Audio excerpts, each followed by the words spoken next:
rest your elbow here, you cannot reach the screen. See this metallic flake, and it is really beautiful. It's a bigger car than the previous Leon was, of course, but this is a lot of legroom.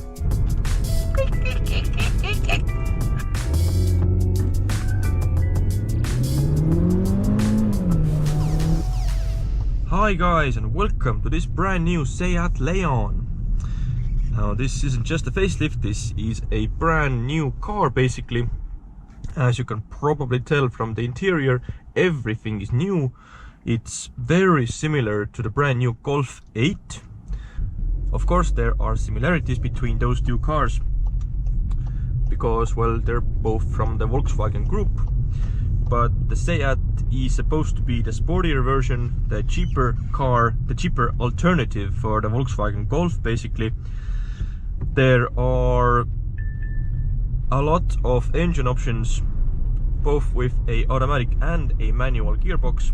This one is the 1.5 liter 110 kilowatt eTSI, which means this is a sort of a mild hybrid. This isn't a full hybrid, so you can't use electric mode, you know, as you're driving along, but this does help with the fuel economy and with the stop-start system mainly. There are diesel versions available, of course, but since the eTSI fuel consumption is ridiculously low, you should basically opt for the petrol version. I'm not saying it has to be this one. There are cheaper versions available, of course, but this is sort of the top of the line version currently. There will be a Cupra sometime next year, probably March 2021. The new Cupras will start to arrive at dealerships, but as it is right now, this 110 kilowatt version is the best one you can buy, and this happens to be the best option one as well, because this is the FR version. A couple of years ago, the FR sign on the Leon meant that you had a punchy engine under the bonnet and sporty design language all around, sporty suspension, etc.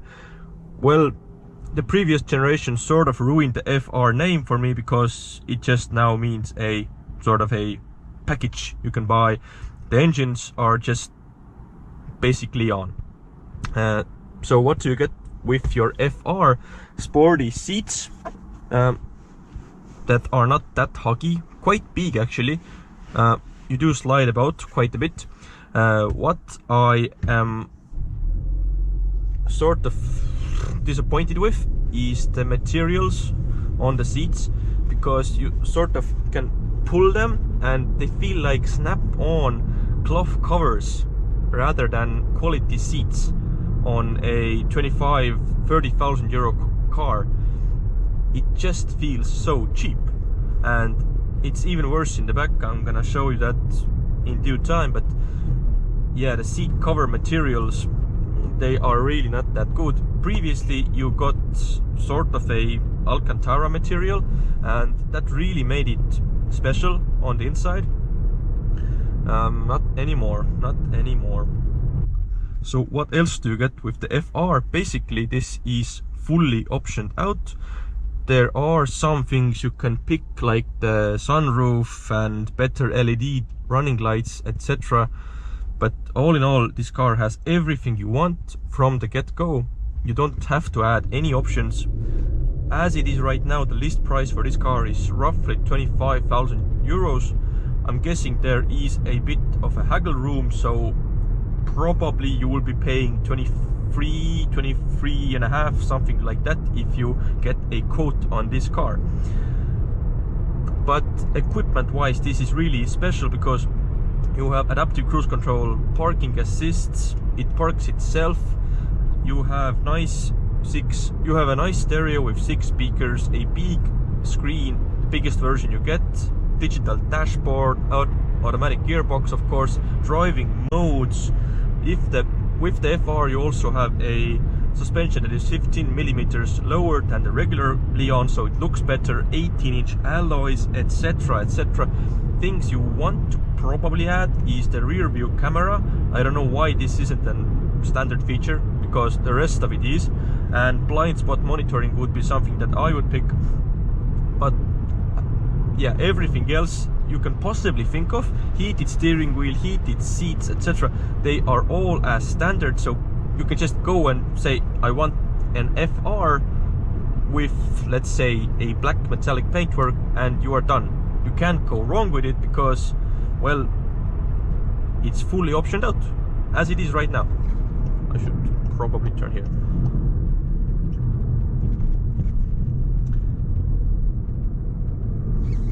And well, we can also clearly see the, you know, way forward with the Volkswagen Group cars. It's technology, technology, technology. With the Golf 8, it's a bit better, a step forward.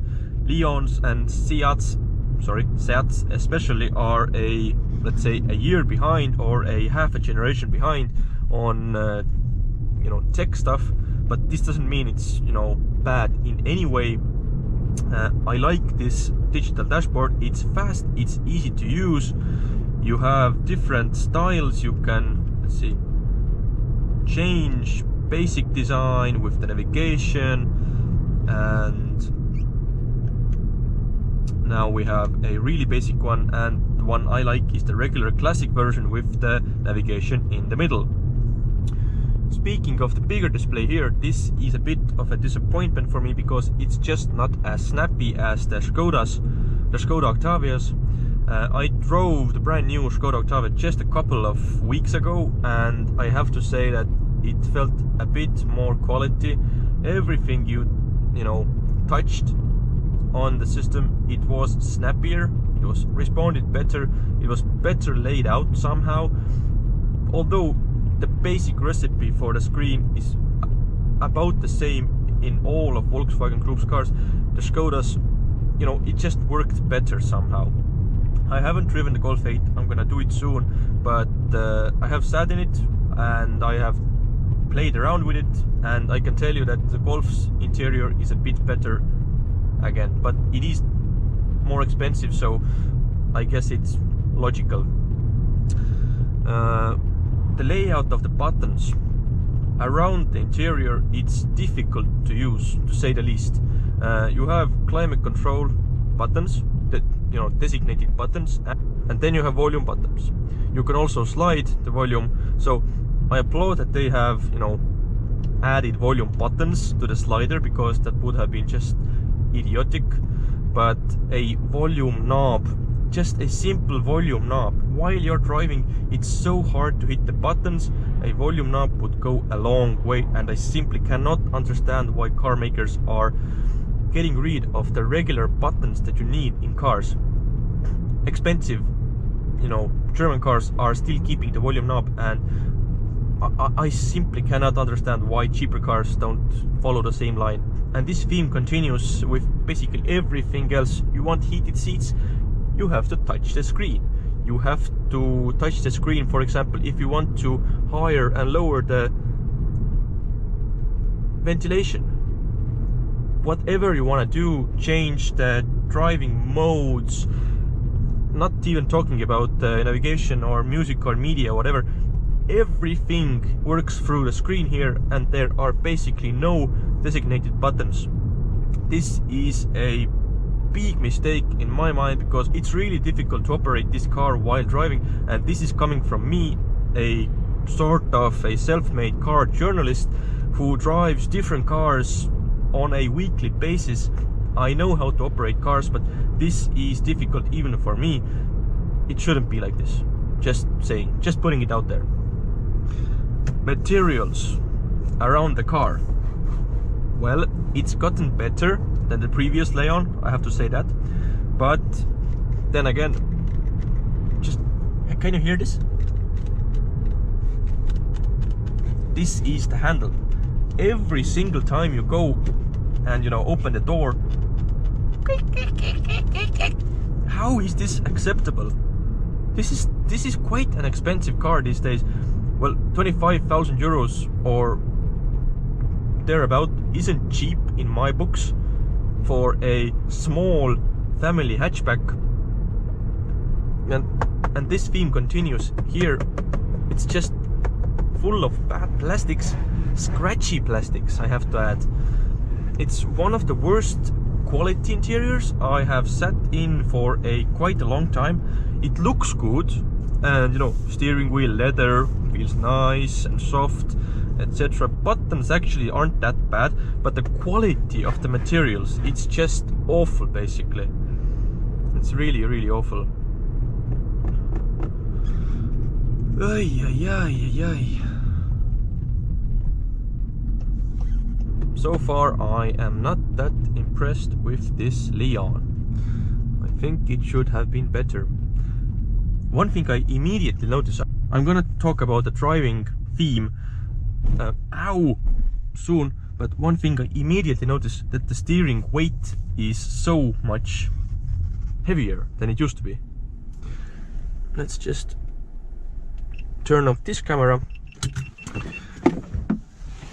Okay, so now I'm gonna play around with the media system and you're gonna see what I mean.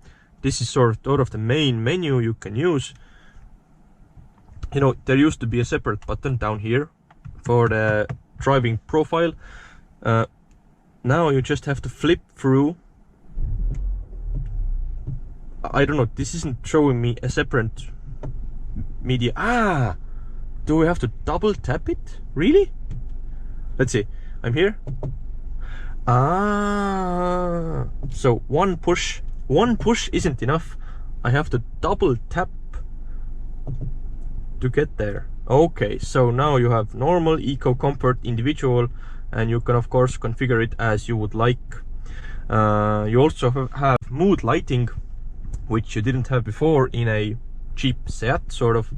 You have different color options, etc. Well, this is very nice and very techy, of course. On the interior, you can adjust basically everything you could probably think of. All the driving assistance, side assist, eco assist, front assist, traction control, lane assist, stop start, etc. All of them are here. But you see, it's just a bit laggy. Why can't modern systems be snappier than this? It's not bad, but there's Apple CarPlay, of course. It's not bad, but the Škoda's version was a bit snappier. And if you're looking at these two cars, and which you probably are because you are in the market for a small hatchback sedan in roughly the 30,000 euro market, well, you're gonna look at different cars. And if you drive this car and you drive the Škoda, and then you probably will drive the Golf as well, well, I don't know, it's just a sort of a letdown. See the materials, they wiggle about, and I'm not sure it's the best as it could have been. Okay, let's stop the engine for a bit. It's windy outside, but I'm gonna quickly talk about the exterior. Nice red paint job. I do like that. See this metallic flake, and it is really beautiful. 18-inch alloys, 225/40 tires, LED lights. I don't think the front end of this car is very pretty. It was better in the previous generation with those, you know, LED lights, and I think it was more special. Right now it looks basically any Hyundai, Kia, Volkswagen, whatever you want to call it, it's just so similar to everything else out there in the market right now. In the back, again, LED running lights, tail lights, FR logo, which isn't red anymore, by the way. A nice big boot. See this high load bay? It's gonna be really difficult to load heavier things onto this boot without scratching this paint job. It's gonna be a hassle for many people.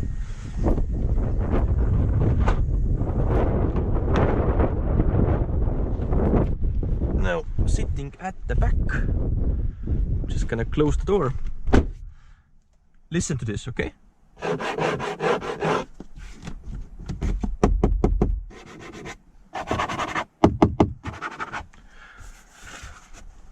See?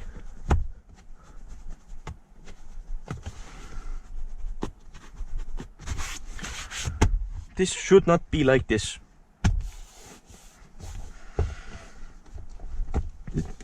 It feels flimsy and bad. But that said, legroom is pretty decent, pretty good actually, I have to say. It's really good for a Leon. It's a bigger car than the previous Leon was, of course, but this is a lot of legroom. Handrest. Yeah, I could do a lot of kilometers in the back of this car. No problem.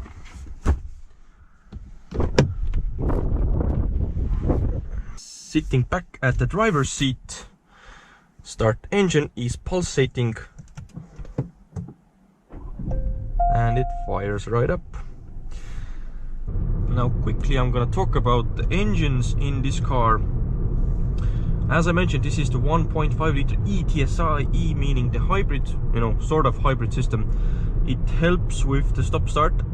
To my, experience, I'm not sure it really helps that much. I mean, yes, it can shut down its engine while you're, coasting, etc. It's a bit better, but if you're going for the, full hybrid route, you might as well pay some more and get a full hybrid. Or if you, don't want to pay too much, maybe look at a different brand, because I'm not sure, I'm not really sold on this eTSI. This is basically made so that they can get lower emissions, etc. Of course it helps with that, so this means in some countries you get a better tax break and it's kinder to the polar bear, etc. But as a final end user experience, it's not that much different than a regular automatic car. You get what I'm saying? Anyway, steering feel is much heavier than it was before, even in normal mode. In sport mode it's Cupra heavy. It's not a bad thing, definitely. I think I actually prefer it like this.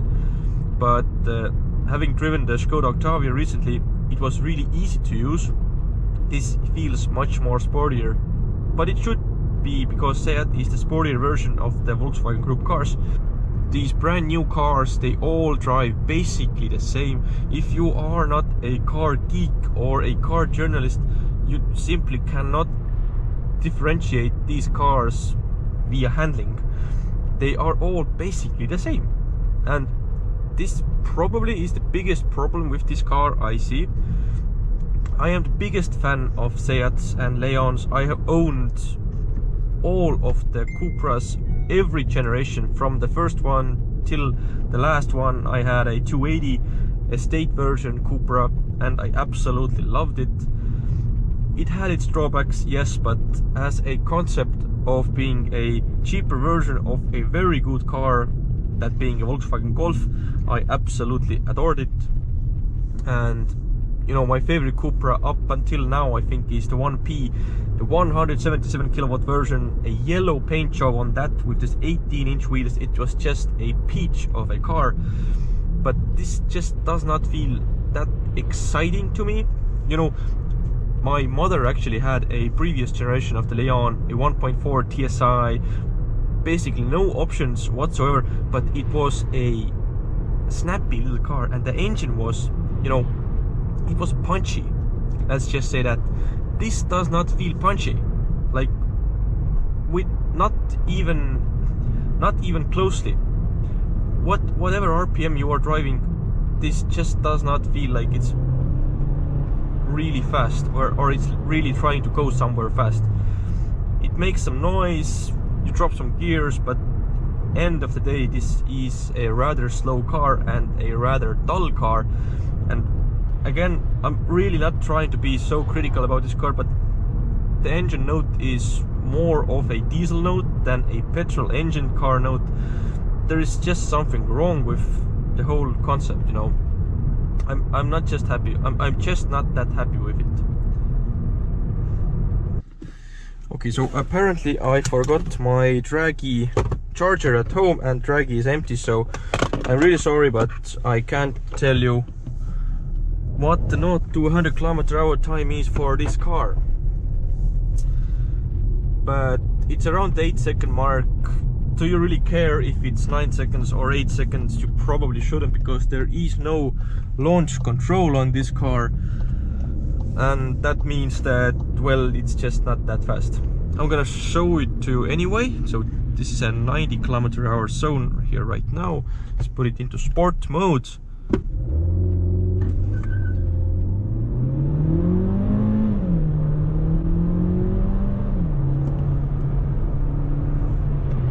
No, I didn't even hit 90. Okay then. Anyway, as you probably saw, this wasn't a dramatic start, and well, I have to even say that the diesel engine in the Skoda Octavia was a bit smoother, but this isn't the best soundtrack in the world. And also the gearbox, DSG double clutch gearboxes meant that you had snappy gear changes. What they did here, I'm not sure, because this feels like a regular old automatic. Yes, there are no, you know, creeping problems or sharp changes anywhere, but again, one of the big sale points for me with these VAG group cars was the snappy gearbox, the snappy DSG gearbox. Previously I haven't seen good gearboxes from Volkswagen Group, you know, apart from the fast versions, GTIs, Rs, etc. But these regular cars, they used to have a really good gearbox, and they simply do not anymore. I'm really having a hard time liking this car. I thought I'm gonna like it because I'm a Leon guy, I'm a Seat guy, and if there is anything to go, ow, the suspension is really hard as well. It's much harder than it was in the Skoda. The Skoda just wallowed about, and it was like a Mercedes basically. This is just hard. It still wallows around. It's a bit better, of course, but it still wallows around, but you don't get the softness of the Skoda. So all of the drawbacks, none of the winning points basically.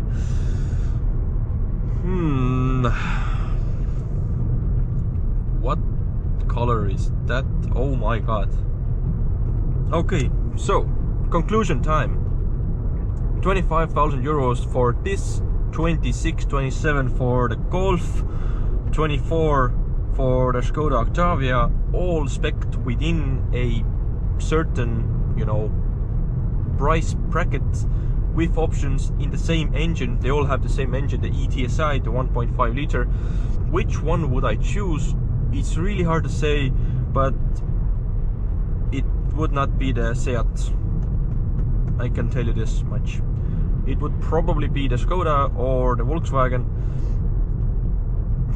This car just does not excite me as Seats used to, and it's a shame really. All the technology is very nice. I like the interior look of the car. If you want just, you know, good looking technology, this is your car basically. But for the same amount of money, with all the same options, etc., the Golf is just a bit more a quality item. And I don't know what the good analogy here is, but if you can buy a soda for the same price, would you buy a generic cola or Coca-Cola? I think most people will buy the Coca-Cola because, let's be honest, it's the original brand, it's the original drink, and that's what you want with your rum and Coke. We'll have to wait and see how the Cupra versions turn out, but this FR version of the Leon is a bit of a disappointment for me. I'm not sure if I'm being overly critical about this car or my hopes were just that high. I don't know. I like the exterior styling of the previous generation. I do like the speak screen, don't get me wrong, and it's not a bad thing to use, but from time to time when I try to do something on here, let's say that you are driving along like this, 50-60 kilometers an hour, and you want to change your, you know, climate settings, whatever, it's really hard to just hover your hand and trying to push buttons. You want to rest your elbow. You want to rest your elbow somewhere, but if you rest your elbow here, you cannot reach the screen. So this means that you have to touch the screen and use your thumb, which is probably the best way to use the screen. And every time you do that, you just feel this cheap backside of the screen. And I'm not sure, but It should be better than this, shouldn't it, really? 25,000 euros. If this was 20,000 euros, I would have nothing bad to say about this car. It would be a perfect car for 20,000 euros in this price range, etc. But as it is right now, I think this is actually optioned a bit heavier than 25,000, but it's too expensive for its own good. It should be more cheaper than the Golf. It really should. I don't know, I think probably you'd be better off choosing the normal non-eTSI. Fewer things to go wrong, and yeah, it's cheaper. And as of the, you know, styling choices, you have reference, I think, style, FR and excellence. Excellence being the more luxurious version. They had one excellence version in the shop. I sat in it and it's exactly the same as the FR. It's black and grey all around. There is no difference basically. The seats are the same as well, maybe a bit different seat covers. See, I mentioned seat covers, not seats, because these feel like seat covers. Style probably would be the best way to go, because I simply cannot recommend you buy an FR version of this car when you can buy a style, save 1,000 euro or two, get a cheaper engine and skip some of the equipment. You'll probably be happier with the car, because if you're spending like 19,000-20,000 euros on a cheaper version of this car, it's a better value for money in my mind than this version here. Seat used to be a special car, at least for me. It used to be a touch, you know, more niche, but having driven this car, it's just a cheaper version of the Volkswagen Group, and that's just that. It doesn't have any flair to it. The Spanish flair has gone missing, and I think that's the best way to end this video. Thank you for watching. If you like this video, please consider subscribing, and yeah, see you again, guys. Bye bye.